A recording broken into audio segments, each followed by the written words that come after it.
There are a few pillars of the Facebook ecosystem, and one is newsfeed, right? It's you show up and you could just see all the stuff that is important that's happening recently with your friends. Another pillar has been timeline, right? Each person can share whatever they want with whomever they want on Facebook, and your timeline is your place where you can curate everything that you want to show up about you, and it's just everything about you in one place. And Graph Search is going to be another pillar that's like that.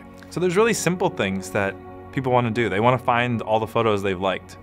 They want to find all the photos of two particular people, all the photos of their family. They want to find all of their friends who live in a particular city because they're going to visit there. And those are really hard things to find right now. You have to go to a bunch of different pages, you have to piece all this stuff together, and now it's easy. You know, you can say what you want and you get the results.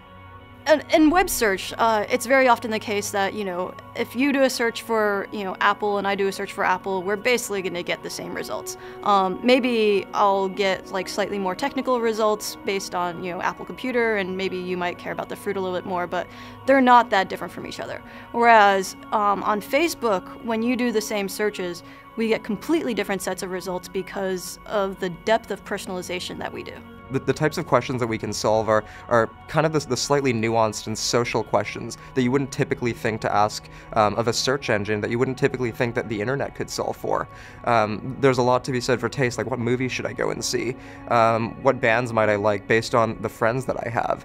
Well, I had a toothache the other day, and so I'm relatively new to the area, so I didn't have a dentist, and looking up dentists that my friends liked was really awesome because I knew I was going to go to someone who knew what they were doing, which she did.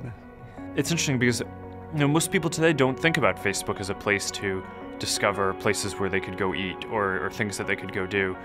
But with this product, I mean, it's so natural to be able to do that. In the past, Facebook has really been primarily about mapping out and staying in touch with and communicating with the people you already know in the real world. But now we're building a product that can also be used to finding people you maybe should know, people who have common interests, people you want to work with. You can find friends of friends who have common interests, friends of friends who are interested in ballroom dancing or in running or hiking. And in many ways, what this will do is make your community feel a bit smaller, make the world feel a bit smaller. Today, we're really just starting off with a few basic types of things that you can search for.